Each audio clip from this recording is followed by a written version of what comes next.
A new tale is about to begin.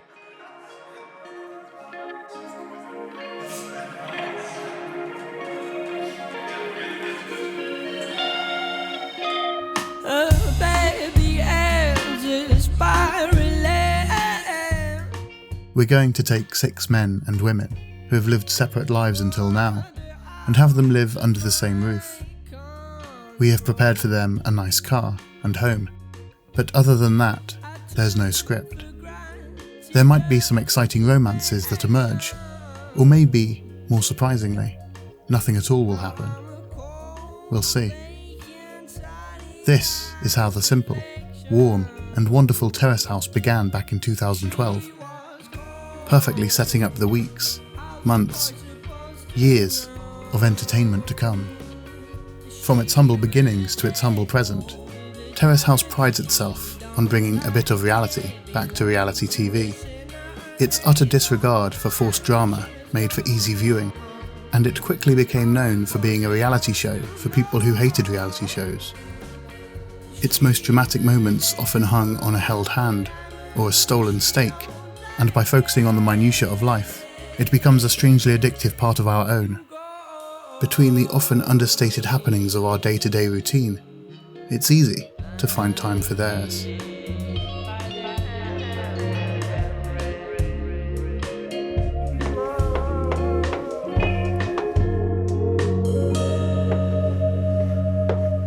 Kawaii! 何これ? 可愛いんですけど。いいっしょ。それ使ってくわ。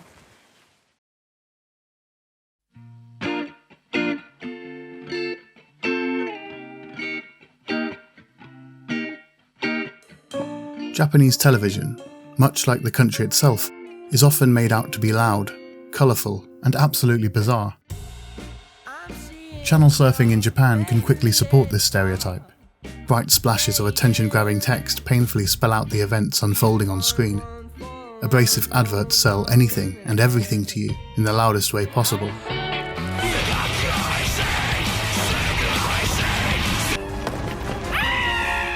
Wacky game shows push the envelope and batter their contestants.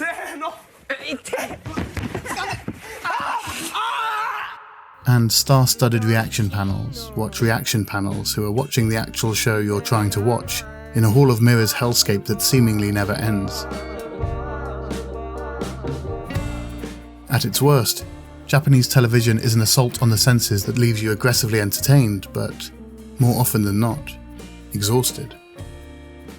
Outside of anime, there's only 2 shows from Japan I watch religiously, and recommend wholeheartedly.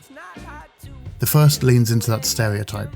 The brilliant, brash Batsu games of Gaki no Tsukai feature 24-hour challenges that send a group of comedians into a carefully orchestrated goof gauntlet, who get punished for laughing when they shouldn't, failing at minigames, or being caught in a game of tag. The other, however, is as far divorced from those loud and hilarious hijinks as you could possibly get. Terrace House is a show that revels in its quietest moments, in uplifting moments, in human moments. Its setup is simple. 6 strangers share a house, whether its seasons are set in the heart of Tokyo, in the quiet suburbs of Karuizawa, or even on the beaches of Hawaii. The premise remains the same. Men and women coming together in the hopes of finding friendship, romance, or even themselves. Reality TV is a muddy affair by definition, not nearly as real as its label would suggest. This unique lens of reality is clouded, of course, by the fact that this is a product, crafted by people for our entertainment, filming men and women who are acutely aware they're on camera. They're selling themselves in one way or another, and Terrace House is no stranger to this wrinkle. It even has a distinct feedback loop that affects its players going forwards, as they're allowed, and even encouraged, to watch episodes of themselves mere weeks after filming. To hear a panel judge them for their actions, or inaction. To look through the cruel clarity of a camera and see, for a moment, a version of themselves they might not like. This could ruin the show, if it weren't for the focus every housemate arrives with. They're all here looking for something specific, Once they've found it, they're encouraged to pack their bags, move out, potentially with a newfound companion, and allow the next hopeful to enter. To shake up a dating pool that never sits long enough to feel stagnant. To inject drama into a house that might be feeling overly comfortable.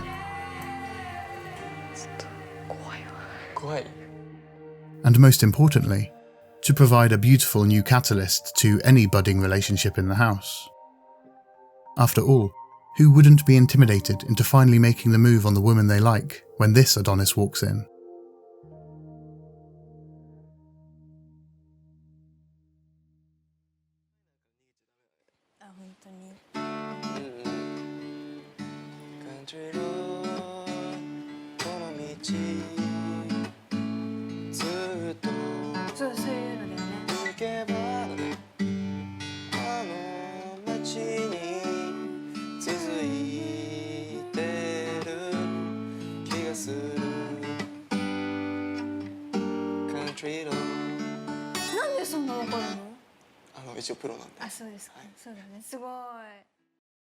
Lately I've been sinking down as I think about the way it's gone. It's a warm and cozy show, one that never fails to put a huge grin on my face as soon as the title music kicks in. And its uncomplicated setup is enriched by a panel of charismatic celebrities that are simply watching the same show we are. These panels have long been a staple of Japanese television, a corner of the screen dedicated to a mishmash of personalities who will react to the events as they play out.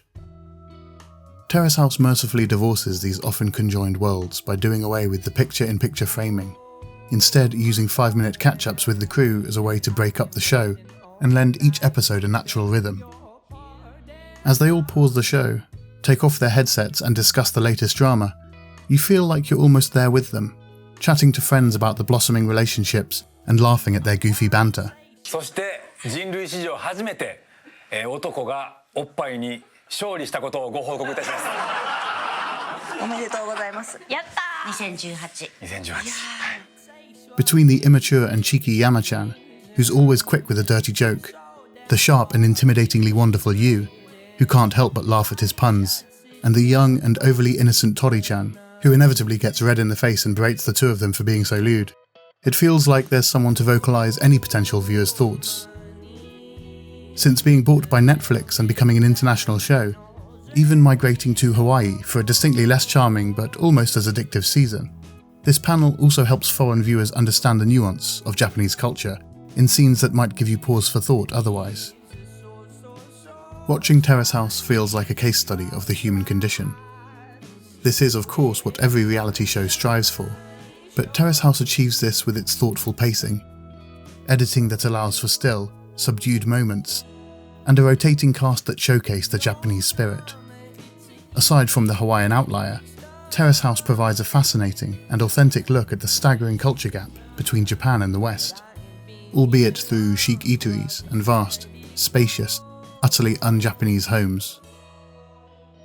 The country is shot beautifully, especially in its more rural seasons and outings, but it's listening to the cast of housemates talk about the country and, more tellingly, what the country expects of them as young adults, that a picture begins to form that feels private and honest.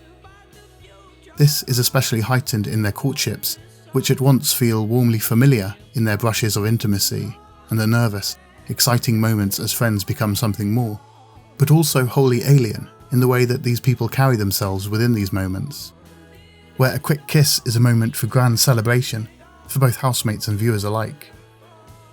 But as slow and sweet as Terrace House can feel, that's not to say there isn't a sting in its tail. When volatile personalities enter the house, sparks fly, in an admittedly reserved but nevertheless fearsome way.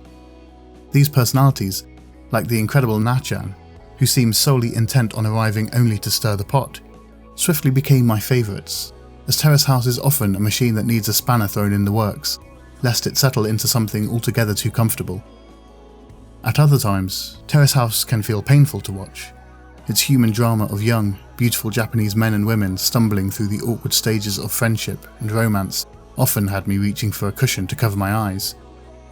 But this all adds to the ebb and flow of each episode, and comparative points of excruciating embarrassment make the tender success stories of Terrace House worth cheering out loud for.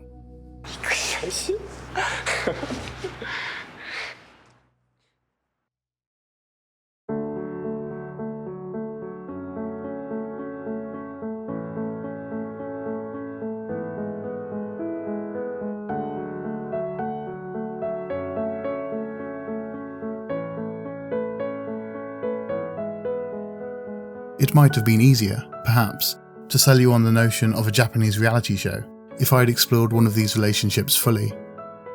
To highlight every rousing high and heartbreaking low. To see how the introduction of a new housemate shakes things up.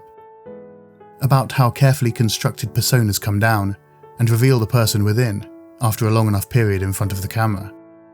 And how those ugly and beautiful personalities rear their head honestly for the first time. But to do so wouldn't sit right with me. To rob you of experiencing those moments for yourself. Terrace House deserves to be enjoyed firsthand. Every awkward, beautiful, eye-opening and heartwarming second of it.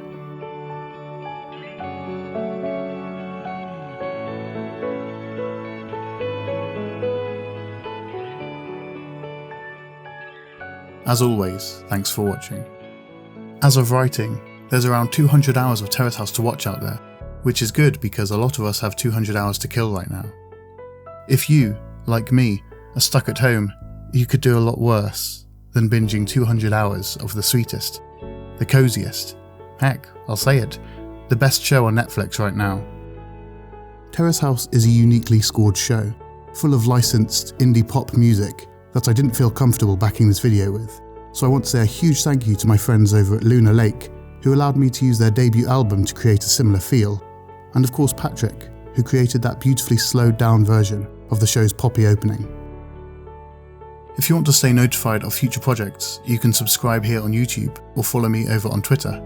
If you want to vote on those future projects, and occasionally have your votes ignored completely, head over to the Patreon and pledge $1. If, instead, you didn't subscribe for this live action nonsense, hit the like button, and I'll feel ashamed, repentant, and a little bit excited for having done something I shouldn't have.